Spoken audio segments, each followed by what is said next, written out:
the face of every billion-dollar franchise, Pedro Pascal was Hollywood's best-kept secret. We're breaking down the grit, the viral daddy energy, and the survival story that turned a struggling actor into a global icon. This is the blueprint for a legend. This is the Pascal era.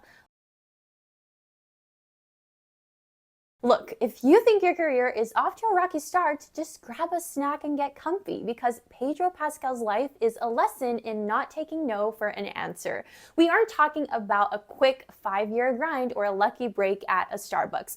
We are talking about 2 full decades, 20 whole years of being that guy in the background before anyone even bothered to learn how to pronounce his name.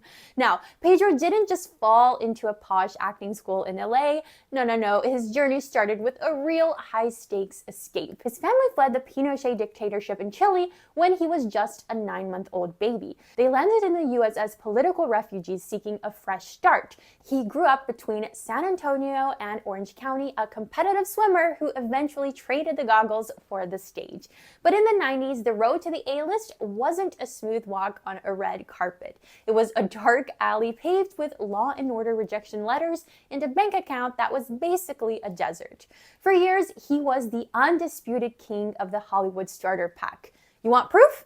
Check out the 1999 season of Buffy the Vampire Slayer. You'll see a baby-faced Pedro playing Eddie, a lonely freshman who shares a sweet, nerdy moment with Buffy. It's adorable. And then, in true 90s fashion, he gets turned into a vampire and staked through the heart in the very same episode. Talk about a short-lived gig. And here's the wild part. Pedro tells this story about how that vampire money, those tiny residual checks from Buffy, was the only thing that kept him from quitting the industry when he had less than $7 in his bank account. $7. That's like one fancy avocado toast in today's economy, and he was trying to build a career on it. But let's talk about his pure, unfiltered grit. Pedro moved to New York in 1993 to attend NYU's Tisch School of the Arts, and he spent the next 20 years living the life of a true blue bohemian artist. And by bohemian, I mean he was working as a waiter at dozens of New York restaurants. He's actually gone on record saying he was the worst waiter in Manhattan. Why? Because he was constantly getting fired for only being nice to the customers he actually liked or being too slow with the orders. Can you imagine Pedro Pascal forgetting your side of ranch because he was busy practicing a monologue in the walk-in freezer? Honestly, I tip him 50% just for the performance. His resume from this era is a graveyard of blink and you'll miss him guest spots. NYPD Blue, Touched by an Angel, Nurse Jackie, Homeland. If there was a procedural drama between 1999 and 2011, Pedro was probably the guy being interrogated or the guy holding the door for the lead detective. He spent years performing in one-off Broadway plays for basically $0, honing his craft while his best friend, the iconic Sarah Paulson, literally gave her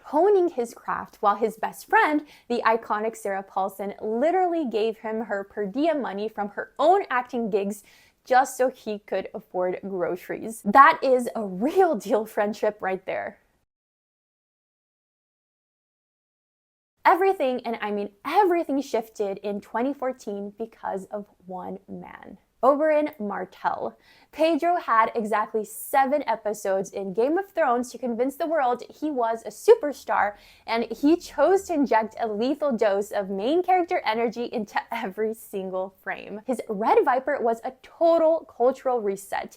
He brought a bisexual, vengeful, high-energy swagger to a show full of muddy, brooding lords, and suddenly the entire industry woke up to a shocking realization. Pedro Pascal was a world-class leading man who had been hiding in a guest star's closet for years.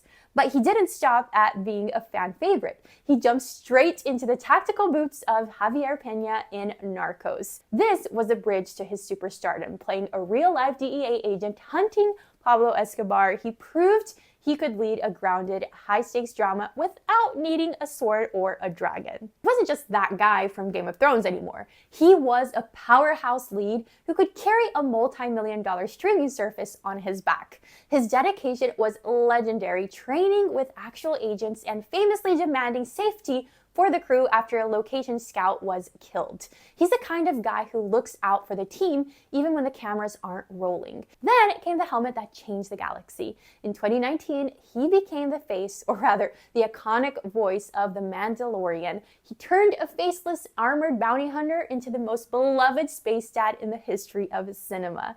He showed us all that he could evoke more emotion with a slight tilt of a Beskar helmet than most actors can with their entire. And while he shares the physical role with incredible stunt doubles, it's Pedro's soulful voice and his presence in the key emotional beats that truly define Djarin. It's Pedro's soulful voice and his presence in the key emotional beats that truly define Djarin. By 2023, he hit final boss status with The Last of Us. His portrayal of Joel Miller was a masterclass in suppressed grief and protective Papa Bear rage.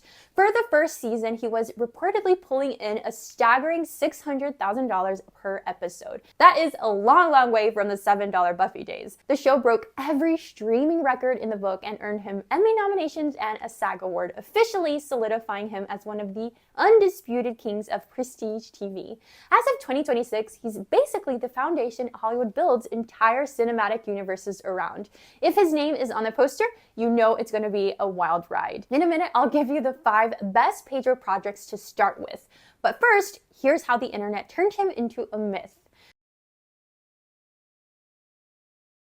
Now, we have to talk about his official, globally recognized title as the internet's daddy. While most A-list stars would run and hide from the thirsty side of the internet, Pedro leaned right into it with a smirk, a wink, and let's do this attitude. Started with those slow motion fan cams on TikTok, you know the ones I'm talking about. With the dreamy filters and the 80s synth pop, it peaked when he looked into a camera during red carpet interview, hilariously referring to himself as "I am your cool, slutty daddy." The man is a walking, talking meme machine. Whether it's the laugh with Nicolas Cage in The Unbearable Weight of Massive Talent, which in my opinion is the best bromance in cinematic history, or the viral clips of him spacing out after eating a sandwich during an interview, he's the first superstar to fully speak the chaotic language of the internet. During his 2023 SNL debut, he even participated in a sketch specifically parodying the fan cam phenomenon, dressed as a mother. Definitely not a coincidence if you ask me. Pedro wasn't offended, he was the one leading the joke. That level of self-awareness is why we love him, and he's even admitted that he loves the daddy title because it represents a sense of protection and care. He's essentially the internet's favorite safe space. Whether he's giggling through thirst tweets for BuzzFeed or strapped to a lie detector test for Vanity Fair where he confidently declares that daddy is a state of mind, Pedro understands that in the digital age, being authentic and funny is just as important as being a great actor. He has navigated the treacherous waters of online fame without ever having a main character syndrome moment, proving that being a leading man doesn't mean you have to be stiff or boring. But being the people's champion has literal medical health risks. Pedro recently shared a bizarre and kind of gross story from his early Game of Thrones fame that serves as a cautionary tale for all celebrities. Back then, he was so incredibly earnest and grateful to meet fans that he let them recreate Oberyn's gruesome death scene in their selfies. You know the one, thumbs pressed deep into the eyes. Yeah, he actually let total strangers jam their unwashed fingers into his face for photos until he ended up with a massive eye infection. He had to learn the hard way that fan service has its limits. He joked during a Hollywood Reporter roundtable that he eventually had to tell people, okay, maybe no more thumbs in the eyes, guys. It's a hilarious but gross reminder that Pedro is almost too nice for his own good. I mean, who else lets a stranger touch their eyeball for a like on Instagram? However, the internet's love can sometimes turn into a microscope. In late 2025 and leading into 2026, a bizarre backlash campaign started to bubble up. Viral videos and self-proclaimed body language experts accused him of being too touchy with co-stars like Vanessa Kirby. In reality, it was a total smear campaign. Kirby herself defended him, explaining that they were both just incredibly nervous during high high-pressure events and were leaning on each other for support. Pedro has always been open about his struggles with social anxiety, explaining that he often places his hands on his stomach during photos to hold the fear in. This is exactly why the spear campaigns never stick. People can't tell the difference between a predator and a man who is just trying to survive a panic attack in front of thousands of flashing lights. What was the first Pedro Pascal role that made you pay attention? Beyond the red carpets and the blockbusters, Pedro is a powerhouse for the LGBTQ+ community. This isn't just corporate allyship or a PR stunt. It's deeply personal and rooted in his family. When his sister Lex Pascal came out as transgender in 2021, Pedro didn't just offer support. He became her fiercest champion. He has been quoted as saying, "I can't think of anything more vile than terrorizing a community of people who just want the right to exist." He uses his massive platform to fight transphobic legislation and isn't afraid to get messy online to defend human rights. Whether it's wearing a Protect the Dolls t-shirt in public or using Instagram and X to call out hate speech, Pedro puts his reputation on the line for what he believes in. He has shown a whole generation of men that being a tough guy on screen doesn't mean you can't be a deeply empathetic ally off screen. He isn't just a daddy because of a meme, he's a protector in real life. His advocacy for Lux and the LGBTQ+ community is perhaps the most impressive role he's ever played, helping to normalize trans identities for a massive mainstream audience just by being a loving brother and supporter. If you're late to the Pedro Pascal party and want to see him at his absolute best, where he isn't just a guest star but the heart of the story, here are 5 must-watch projects. The Last of Us. This is the definitive Pedro performance, period. He takes a beloved video game icon and turns him into a soul-crushing, 3-dimensional portrait of fatherhood and survival. It ended the "is he just a movie star" debate once and for all.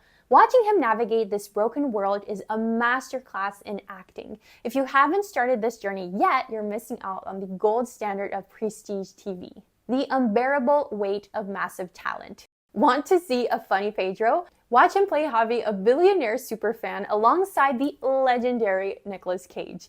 He is pure joy in this movie. His comedic timing is elite, and his chemistry with Cage is basically a shot of clean dopamine for your brain. It proves he doesn't need a grim apocalypse to be the most magnetic person on the planet. The Mandalorian.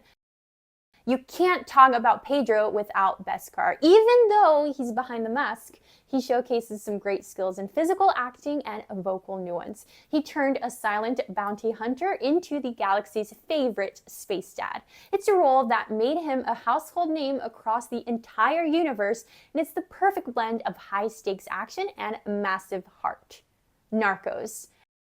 As DEA agent Javier Peña, he carries the weight of a nation on his shoulders. While the show is an ensemble early on, Pedro's magnetic presence eventually takes center stage. It's a rugged, stylish, and deeply human performance that showed Hollywood he was ready for the A-list long before he ever met Baby Yoda. Prospect. If you want to see a hidden gem, you have to check out this sci-fi western. Pedro plays Ezra, a charming but lethal scavenger on a remote moon. It's basically The Mandalorian before The Mandalorian, but with way more dialogue. He's loquacious, he's tough. He proves that he can make even a low-budget indie film feel like a massive cinematic event. For 20 years, Pedro Pascal was the guy in the background, the guest star, the waiter chasing auditions, the actor wondering if the dream would ever happen. But sometimes the longest roads lead to the biggest moments. From a one-episode vampire in Buffy to the face of some of the most beloved stories in modern television. Pedro just didn't make it in Hollywood, he outlasted. And if the last few years are anything to go by, the Pascal era is far from over. If you enjoy deep dives into the career, stories, and moments that shaped Hollywood, there's a lot more coming. See you in the next video.